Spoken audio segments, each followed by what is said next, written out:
তুমি শুধু এই গাছেই পানি দিচ্ছ যে? পাশের আম গাছটা তো পানি না পেয়ে শুকিয়ে যাচ্ছে। ওই গাছে পানি দিলে তো গাছটা সতেজ হয়ে উঠবে গো কালু দাদা। ওই শুকনো গাছে পানি দিয়ে কি করব? ওই গাছে তো কোনো আমের মুকুল ধরেনি, শুধু শুধু পানি দিয়ে কেন ওকে সতেজ করে তুলবো? আর এই গাছে আমের অনেক মুকুল ধরেছে, তাই এই গাছে বেশি করে পানি দিয়েছি। কারণ আম যখন বড় হবে তখন বাজারে বিক্রি করে টাকা পাবো, টাকা। বুঝেছিস টুনি? হ্যাঁ বুঝেছি, তুমি টাকার জন্য এই গাছে পানি দিচ্ছ। শোনো কালু দাদা, গাছ ফল ছাড়াও আমাদের অনেক কাজে লাগে। গাছের নিচে বিশ্রাম করতে পারি, গাছের কাঠ দিয়ে ঘরবাড়ি বানানো যায়। আর তাছাড়া একটা জীবন বাঁচানো মহৎ গুণ। টুনি, আমাকে এত জ্ঞান দিতে আসিস না তো। আমি নিজের স্বার্থ ছাড়া কোনো কাজ করি না। এবার যা তো, যা এখান থেকে। আমাকে বিরক্ত করিস না। না, আমি তো এখন এখান থেকে যাব না। আমি এই গাছে পানি দিব, তারপর এখান থেকে যাব। তোমার কলসটা দাও তো, এই গাছে কয়েক কলস পানি দেই। না না, আমার কলস আমি কিছুতেই দিব না। তুই আমার কলসে পানি আনলে কলস ক্ষয় হয়ে যাবে। এই আধমরা গাছের জন্য যখন তোর এতই দরদ, তখন বাজার থেকে একটা কলস কিনে এনে পানি দে। আমার কাছে যে টাকা নেই কালু দাদা, টাকা থাকলে তাই করতাম। তুমি কলস না দিলে আমি অন্য কারো কাছ থেকে কলস এনে পানি দিয়ে এই গাছকে সতেজ করে তুলবো। এই কথা বলে টুনি সেখান থেকে চলে আসে আর সুখীর বাড়িতে যায়। সুখী দিদি, ও সুখী দিদি, তোমার কলসটা আমাকে দাও তো। একটা আম গাছ শুকিয়ে যাচ্ছে, তাই কলসে করে নদী থেকে পানি এনে আম গাছের গোড়ায় দিব। তা তো বুঝলাম টুনি, কিন্তু আমার কলসটা যে ভেঙে গেছে, নয়তো আমি তোমাকে কলসটা দিতাম। বিশ্বাস না হলে ঘরে এসে দেখে যাও। না না সুখী দিদি, দেখতে হবে না। আমি জানি তুমি কখনো মিথ্যে কথা বলো না। ঠিক আছে দিদি, তাহলে আমি আসি। দেখি আর কোনো ব্যবস্থা করতে পারি কিনা। আরে আমি তো একটা কাজ করতে পারি, মাটি দিয়ে একটা কলস বানিয়ে ফেলি, তাহলে আর কারো কাছে কলস চাইতে যেতে হবে না। মা, মা দেখো, আমি কত সুন্দর করে খেলনা হাড়ি পাতিল তৈরি করেছি। দেখো দেখো। হ্যাঁ রে মা, তাই তো দেখছি। আমার মেয়েটা যে এত সুন্দর করে হাড়ি পাতিল তৈরি করতে পারি, তা তো আমি আগে জানতাম না। তা তুই এই মাটিগুলো কোথা থেকে এনেছিস রে মা? আমি একটা কলস বানাতাম। আমি তো জঙ্গলের ভিতরে একটি গর্ত থেকে মাটিগুলো এনেছি মা। কিন্তু মাটি দিয়ে কলস বানিয়ে কি করবে গো তুমি? এরপর টুনি টুকিকে সবটা খুলে বলে, আর দুজন মিলে জঙ্গলের ভিতরে মাটির গর্তের কাছে যায়। আর টুনি সেখানে একটা কলস বানিয়ে ফেলে। কলস বানানো তো হয়ে গেছে, এবার চল আম গাছে পানি দেওয়া শুরু করে দেই। এই বলে টুকি ও টুনি মিলে নদী থেকে পানি এনে আম গাছের গোড়া দিতে থাকে। আর কয়েক কলস পানি দিয়ে তারা বাড়িতে চলে আসে। কালু দাদা এই গাছটাকে অবহেলা করে যত্ন নেয়নি। আজ যত্নের জন্য গাছটি তার প্রাণ ফিরে পেলো। যাই হোক, ভালো হয়েছে। আমের তো মুকুল এসেছে, আম বড় হলে বাজারে বিক্রি করে কিছু টাকা পাওয়া যাবে। টুনি, তুমি গাছের এত যত্ন করলে, তবুও তো তোমার গাছে ছোট ছোট আম ধরেছে। আর আমার গাছে দেখো কত বড় বড় পাকা পাকা আম ধরেছে। আমি তো তোমার মতো এত যত্ন করিনি।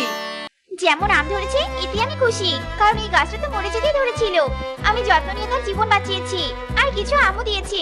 আর আমি তোমার মতো অত লোভী না, বুঝেছো, যে টাকার লোভে গাছের যত্ন নিয়েছি। এখন তো এসব বলবেই। আমাদের কাছে বড় বড় আম দেখে হিংসা জ্বলে পড়ে আমাদের অপমান করছো। আমরা সব বুঝি, তুমিও টাকার জন্য এই গাছে যত্ন নিয়েছো। আর বানিয়ে বানিয়ে কিছু বলতে হবে না। কালু, টুনির সাথে কথা না বলে তাড়াতাড়ি আমগুলো পারো তো, নইলে টুনি আবার চুরি করতে পারে। বলাও তো যায় না, কখন মনে লোভ জন্মায়। হ্যাঁ কাকুলি, ঠিক বলেছো। সব আম পেড়ে বাজারে নিয়ে যাবো। এরপর কালু গাছে সব আম পাড়তে থাকে, আর টুনি ঝুড়িতে করে এক ঝুড়ি আম পেড়ে নিয়ে বাজারে চলে যায়। আর এদিকে কালু কাকুলিরও গাছের আম সব পাড়া শেষ হয়ে যায়। আর কালু বস্তায় করে আমগুলো বাজারে নিয়ে যায়। আম নিয়ে যাও, আম পাকা পাকা আম, বড় বড় পাকা পাকা আম। এসো এসো দাদারা দিদিরা, নিয়ে যাও নিয়ে যাও। আমার দোকানের আম নিয়ে যাও। খেতে অনেক মজা, অনেক মিষ্টি। একবার খেলে বারবার খেতে চাইবে। আর টুনির গাছের আমগুলো অনেক ছোট আর অনেক টক। এসো এসো দাদারা। কালু, তাহলে দাও তোমার মিষ্টি আম আমাদের। তোমার মিষ্টি আমের কথা শুনে তোমার কাছে সবাই আমরা আম নিতে আসলাম। হ্যাঁ দাদা, ভালো করেছো। তোমরা একটু অপেক্ষা করো, আমি এক এক করে সবাইকে আম দিচ্ছি। এরপর কালু সবাইকে আম দিয়ে দেয়, আর সবাই আম নিয়ে টাকা দিয়ে সেখান থেকে চলে যায়। টুনি ছোট ছোট আম নিয়ে এসে কোনো লাভ নেই, কারণ বাজারে সবাই বড় আম নিতে চায়, ছোট আম কেউ নিতে চায় না। আর আমি কত বেশি দামে আম বিক্রি করলাম, দেখেছিস? সেটা তোমাকে ভাবতে হবে না কালু দাদা। তোমার বড় আম তাই তুমি বেশি দামে বিক্রি করেছো, আমার ছোট আম তাই আমি কম দামে গরিব পাখিদের কাছে বিক্রি করব। এতে আমি কম টাকা পাবো, তুমি পাবে না। তাই তুমি তোমার মতো থাকো, আর আমি আমার মতো থাকি। আরো আম নিতে এসেছো তাই না? আমগুলো খুব মিষ্টি ছিল, তাই বুঝি আবার আম নিতে এসেছো? তোর আম তোকে ফিরিয়ে দিতে এসেছি, শয়তান কালু, মিথ্যাবাদী কোথাকার। এই নে তো টক আম, খেয়ে দেখ কত মিষ্টি। আমাদের মিথ্যে বলে টক আম দিয়েছিস? এই সবাই একে মেরে হাতটা ভেঙে দাও তো। এরপর সবাই কালুকে অনেক মারতে থাকে আর মারতে কালু সেখান থেকে পালিয়ে যায় আর সবাই সবার টাকাগুলো নিয়ে টুনির কাছে যায়। টুনি, তোমার আম মিষ্টি নাকি টক? কালু যে বলেছিল টক, এখন তো মনে হচ্ছে ও নিজের আম বিক্রি করার জন্য তোমার আমের কথা মিথ্যে বলেছিল। দাদা, আমি আম খেয়ে দেখিনি, তাই টক নাকি মিষ্টি বলতে পারবো না। তুমি একটি আম খেয়ে তারপর নিতে পারো।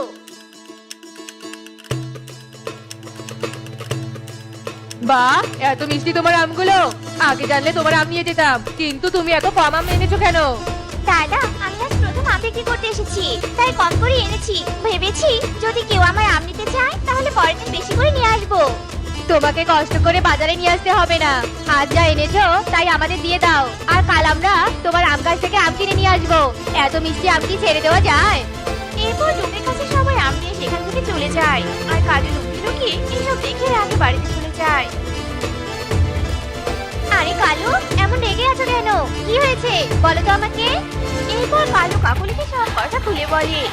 চিন্তা করো না, আমরা ওই টুনির আমের গাছ আমাদের করে নিব, কিন্তু টুনি বেঁচে থাকতে ওই আম গাছ তো আমরা নিতে পারবো না, তাই টুনিকে মেরে ফেলতে হবে। এরপর কালু কাকুলি টুনিকে মেরে ফেলার ফন্দি আটকে থাকে।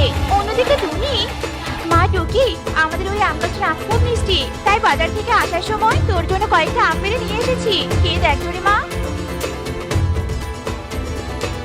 হ্যাঁ মা, আমগুলো খুব মিষ্টি। দুটো আম দাও মা, চিকি মাসিকে দিয়ে আসি। চিকি মাসি আম খেতে চেয়েছিল আমার কাছে। আচ্ছা ঠিক আছে, নিয়ে যা।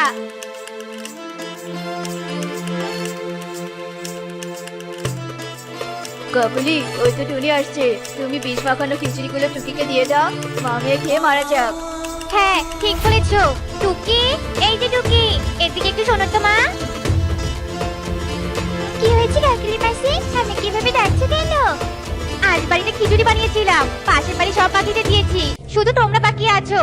তোমার মায়ের সাথে আমার ঝগড়া লেগেছে, তাই ভাবলাম তোমার মা যদি আমার বানানো খিচুড়ি না খায়, তাই আর দিতে যায়নি। তুমি খিচুড়িগুলো নিয়ে যাও আর তোমার মাকে বুঝিয়ে বলো যে আমরা আর ঝগড়া করবো না। তোমার কথা নিশ্চয়ই তোমার মা শুনবে। আচ্ছা ঠিক আছে কাকুলি মাসি, আমি মাকে বুঝিয়ে বলবো। এরপর টুকি খিচুড়ি নিয়ে আসতে থাকে আর পথে কনকের সাথে দেখা হয়ে যায়।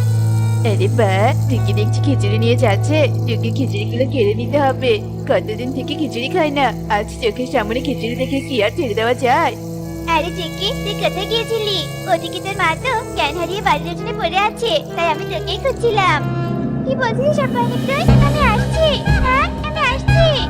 এসব কথা বলে টুকি খিচুড়ির বাটি সেখানে রেখে উড়ে চলে আসে আর কনক খুশি করে খিচুড়ি নিয়ে বাড়িতে চলে যায়। মা, মা দেখো, আজ আমি তোমার জন্য খিচুড়ি কিনে নিয়ে এসেছি। কিন্তু বাবা, তুই টাকা কোথায় পেলি? রাস্তায় কুড়িয়ে পেয়েছিলাম বাবা। আমার লক্ষ্য ছেলে রাস্তায় টাকা পুরি পেয়ে নিজে না খেয়ে বাবা মায়ের জন্য খাবার এনেছে। কালু, আমাদের ছেলে বড় হলে আমাদেরকে কখনো ফেলে দিবে না। এই প্রতীক্ষা পাওয়ার জন্য তো মিথ্যে বলেছি, এখন বাবা মায়ের কাছে যা চাইবো তাই দিবে। এরপর কালু কাকুলি খিচুড়ি খেতে থাকে আর কয়েকবার মুখে দেওয়ার পরে দুজনে মেঝেতে পড়ে যায়। কি কালু, এই খিচুড়িগুলোতে বিষ মেশানো। আমরা যে টুকিকে দিয়েছিলাম সেই খিচুড়ি। বাবা কনক, তুই সত্যি করে বল, এগুলো খিচুড়ি তুই কোথায় পেয়েছিলি? এরপর কনক সত্যিটা বলে দেয়। এ কি করেছিস বাবা তুই? তুই কেন টুকির কাছে খিচুড়ি এনেছিস? ওগুলোতে আমরা বিষ মিশিয়ে টুনিকে মারার জন্য দিয়েছিলাম, আর আজ সেই খিচুড়ি খেয়ে আমরাই মরণ পথে চলেছি। কাকুলি, অন্যের জন্য গর্ত করে সেই গর্তে নিজেকেই পড়তে হলো। হ্যাঁ কালু, ঠিক বলেছ। বাবা কনক, আমরা আর বাঁচবো না রে। তুই তো বেঁচে থাকবি। তুই আমাদের মতো কোনো বাকির সাথে অন্যায় করিস না, কারো ক্ষতি করিস না বাবা। সৎভাবে থাকিস বাবা, তাহলে জীবন সুখের হবে। এসব বলে কালু কাকুলি খুবই মারা যায় আর কনক অনেক কাঁদতে থাকে। আর কনক তখন থেকে সৎভাবে চলার চেষ্টা করে। এদিকে টুনি আম বিক্রি করে তার মেয়েকে নিয়ে সুখী দিন কাটাতে থাকে। বাবা, বাবা, আমাদের ঘরে সামনে পুজো হয়ে গেছে। দেখো, মিষ্টির দাম খেয়ে ঘরে ভরে যাচ্ছে। তবে কেন আমাদের নতুন ঘর বানাচ্ছে না বাবা বলো তো? দেখো দেখো, আমার শরীরটা ভিজে গেছে। মারে, নতুন ঘর তো বানাতে চাই, কিন্তু আমরা যে অনেক গরিব। নতুন ঘর বানানোর টাকা কোথায় পাবো? জঙ্গলে কাঠ কেটে যে টাকা পাই তা দিয়ে তো কোনো রকমে তোদের মুখে খাবার তুলে দিতে পারি। এখন ঘরে বৃষ্টি পড়া দেখে তো আমারও খুব চিন্তা হচ্ছে রে মা। সোনা, চিন্তা করো না, আমার মাথায় একটা বুদ্ধি এসেছে। আমার বিয়ের সময় যে মা আমাকে টাকা দিতে চেয়েছিল, কিন্তু আমি তো সেই টাকাটা না নিয়ে মাকে বলেছিলাম তোমার কাছে রেখে দিতে। যদি কখনো বিপদে পড়ি তাহলে ওই টাকাগুলো নিয়ে যাবো, কাল মায়ের কাছ থেকে সেই টাকাগুলো নিয়ে আসবো আর ঘর বানাবো। আচ্ছা ঠিক আছে টুনি, তবে কাল যাবো। আজ তো বৃষ্টি পড়ছে, তাই আজ আর যাবো না। এভাবে বৃষ্টিতে ভিজে ভিজে তাদের সেই দিন কেটে যায়।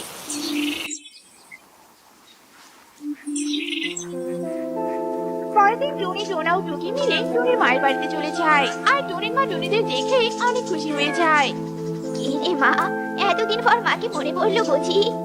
মা, অনেক দূরের পথ, তাই টুকিকে নিয়ে আসতে পারি না। এত দূরের পথে তো টুকি উঠতেই পারে না। মা, আজ বিপদে পড়ে তোমার কাছে আসতে হলো। সে কি রে মা, কি বিপদ হয়েছে তোদের? বল তো আমাকে, খুলে বল। এরপর টুনি মিনুকে সব কথা খুলে বলে। তোর টাকাগুলো আমি যত্ন করে রেখেছি রে মা। অনেকদিন পর এসেছিস, কয়েকদিন থেকে তারপর যাওয়ার সময় টাকাগুলো নিয়ে যাস। না মা, এখানে দেরি করা যাবে না। বনে যে কাঠ কাটতে হয়, আমাকে এখানে কয়েকদিন থাকলে জঙ্গলের কাঠগুলো অন্য বন থেকে পাখিরা এসে সব কেটে নিয়ে যাবে। আপনি টাকাটা দিন, আমরা এক্ষুনি চলে যাব। টোনার কথা শুনে মিনু টাকাগুলো নিয়ে টোনাকে দেয়। আর টাকা নিয়ে সবাই সেখান থেকে চলে আসে। আর টোনা, টুনি ও টুকিকে এক শিকারী দেখতে পায়। বাবা, পাখিগুলো তো খুব সুন্দর, এদের আজ ধরতেই হবে। শিকারী টোনাদের দিকে নিশানা করে তীর ছুটতে থাকে। আর তীর গিয়ে টোনাটুনি শরীরে গিয়ে লাগে। আর টোনাটুনি সেখানে পড়ে যায়। কি মা, বাবা, এই তীর তোমাদের শরীরে কোথা থেকে আসলো? আর রক্ত পড়ছে। চলো, তোমাদের আমি হাসপাতালে নিয়ে যাবো। না রে মা, হাসপাতালে যাওয়ার সময় নেই। কোনো শিকারী হয়তো আমাদের তীর মেরেছে, আর এখন শিকারী চলে আসবে এখানে। আরে তুই তাড়াতাড়ি এই টাকার ব্যাগটা নিয়ে চলে যা, নয়তো তোকেও মেরে ফেলবে। চলে যা রে মা, চলে যা। না বাবা, আমি তোমাদের ছেড়ে কোথাও যাবো না। মরলে আমিও তোমাদের সাথে মরবো বাবা।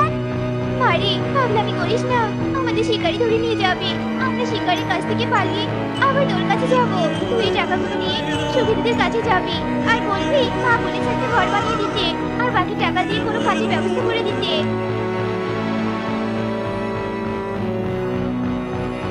এই রে, পাখিগুলোকে ধরতে চেয়েছিলাম, কিন্তু এরা তো দেখছি মারা গেছে। আমরা পাখিকে দিয়ে আর কি করবো? এই বলে রহিম সেখান থেকে চলে যায়। আর ওই পথ দিয়ে কালো যেতেই টোনাটুনিকে মৃত অবস্থায় দেখে সেখানে চলে আসে।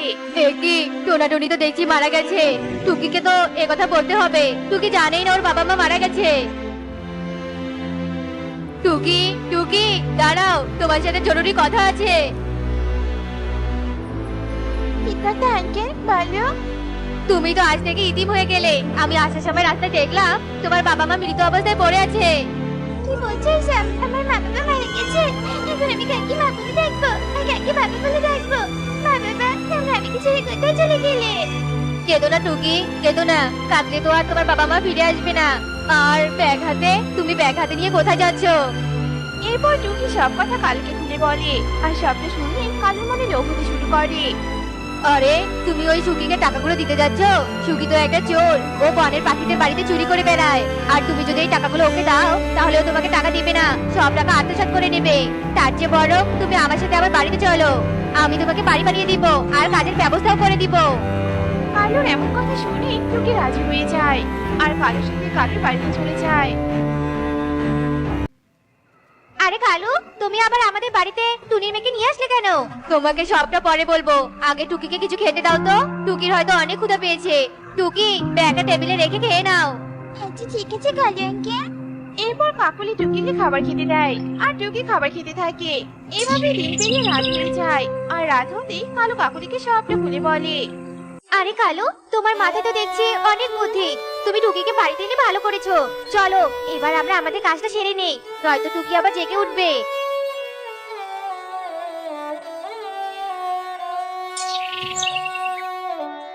আঙ্কেল মাসি, কালু আঙ্কেল, আমি টাকার ব্যাগটা দেখছি না। এখানে তো রেখেছিলাম। কে?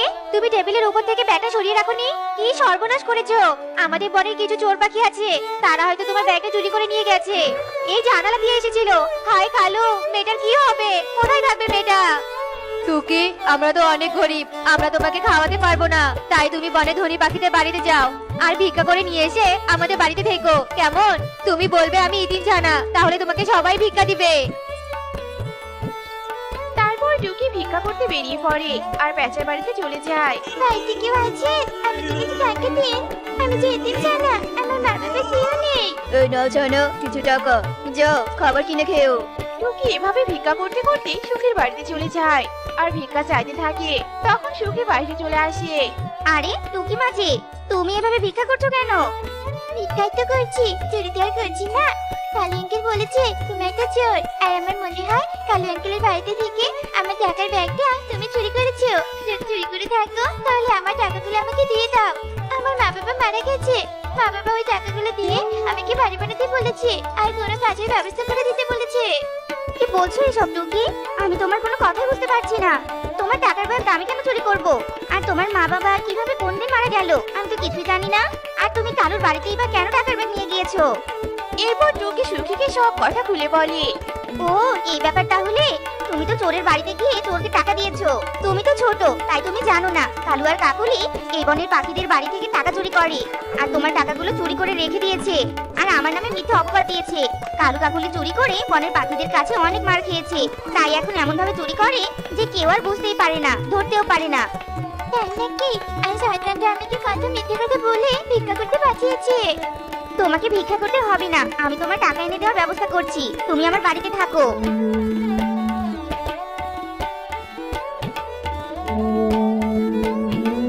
বাড়িতে কেউ আছো? হ্যাঁ আছি। তা কি যাও এখানে? আর তোমার ব্যাগে এগুলো কি? মারে, এই ব্যাগে টাকা আছে। এই টাকাগুলো নিয়ে আমি আমার মেয়ের বাড়ি যাচ্ছিলাম, কিন্তু হঠাৎ আমার শরীরটা খুব খারাপ লাগছে। তাই তোর বাড়িতে যদি আজ রাত আমাকে থাকতে দিতি তাহলে খুব উপকার হতো। আরে বুড়িমা, ভিতরে এসো। তুমি আমাদের বাড়িতে আজ থাকতে পারো, আমাদের কোনো সমস্যা নেই। কেউ বিপদে পড়লে সাহায্য করা আমাদের দায়িত্ব। এরপর কালু কাকুলি সুখীকে ঘরে নিয়ে যায় আর সুখীকে কিছু খাবার খেতে দেয়। এভাবে রাত হয়ে যায়। রাত হতেই সবাই ঘুমিয়ে যায় আর সুখী ঘুমের ভাব ধরে জেগে থাকে। যেই মধ্যরাত হয়ে যায় তখনই কালু কাকুলি বিছানা থেকে উঠে পড়ে। বৃদ্ধা ঘুমিয়েছে, চলো ব্যাগটা আমরা আলমারিতে লুকিয়ে রাখি।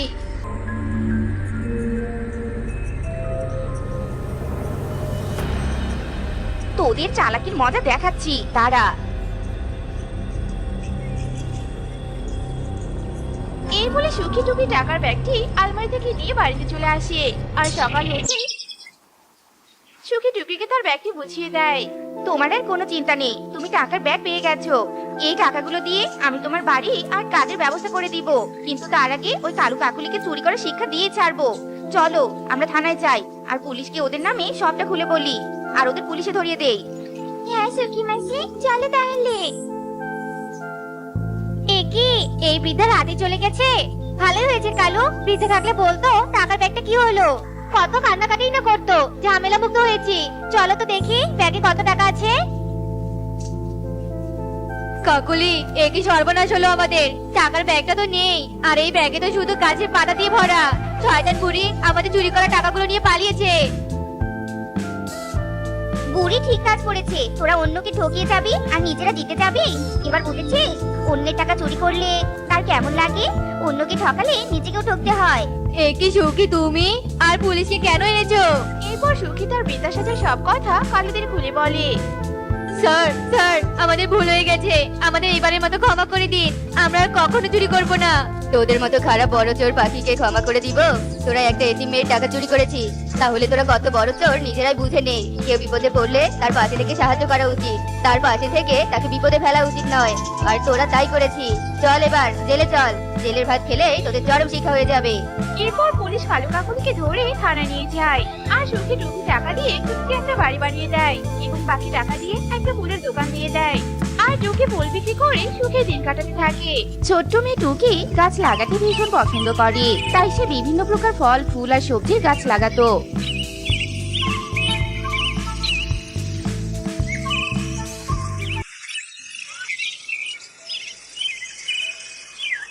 মা দেখো তো আমার বাগানে আর কি কি গাছ লাগানো বাকি আছে। আমি আমার বাগানে কোনো গাছই বা দেখতে চাই না। আমি তো সব গাছই দেখতে পাচ্ছি রে মা, তবে একটা বেগুনের গাছের অভাব দেখতে পাচ্ছি।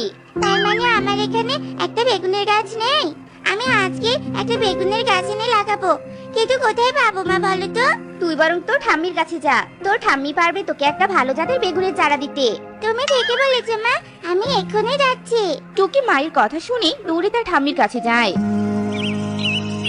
ঠাম্মি ঠাম্মি, আমাকে একটা বেগুনের চারা সন্ধান দাও না, আমি আমার বাগানে বেগুনের চারা লাগাবো।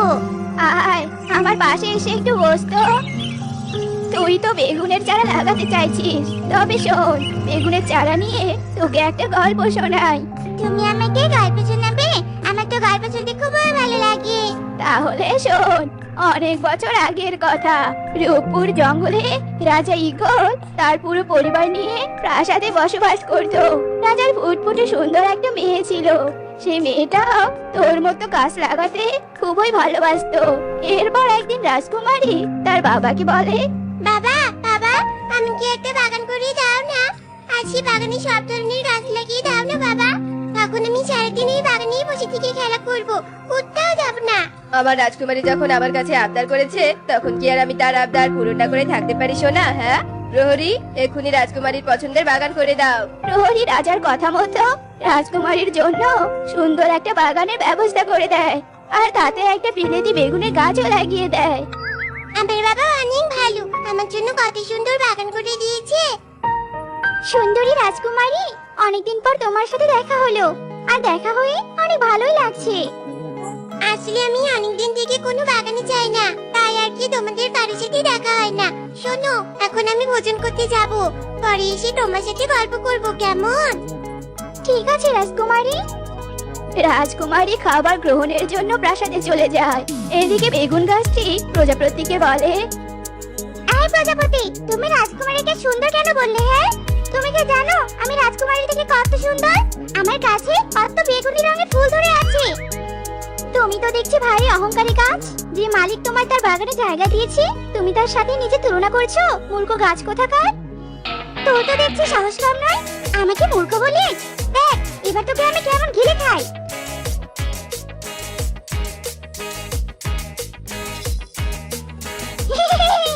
আমি সুন্দরী, আর আমি একমাত্র ক্ষমতাধারী। আমার কাছে যে আসবে, আমি তাকে ভস্ম করে নিব। এই যে বেগুন গাছ, তুমি এত খারাপ কেন? হ্যাঁ, আর এত অহংকারী বা কেন তুমি বলো তো? রাজকুমারী আসুক আজ বাগানে, আমি তাকে সব কথা বলে দিব, আর তারপর রাজকুমারী তোমাকে কেটে ফেলবে, তুমি দেখো। তার আগে আমি তোর মাথাটা ভেঙে দিব। বেগুন গাছ তার লম্বা জিহ্বা বের করে মরিচ গাছের মাথা ভেঙে দেয়, আর অমনি মরিচ গাছ মারা যায়। এ দেখে কোনো গাছ আর কথা বলে না। এভাবেই রাত হয়, আবার রাত পেরিয়ে ভোর হয়। রাজকুমারী ভোরে ঘুম থেকে উঠেই বাগানে চলে যায়। ইয়েস, আমার মরিচ গাছের মাথাটা কে ভেঙে দিল? আর মাথাটা ভাঙার কারণে তো গাছটা মরে গিয়েছে। রাজকুমারী, মরিচ গাছ অন্যায় করেছিল, আর তার শাস্তি সে পেয়েছে। তবে শুনুন রাজকুমারী, এখন থেকে আপনি নিজ হাতে আমার ঘোড়ায় জল ঢালবেন, আর আমি আপনার জল খেয়ে তৃপ্ত হব।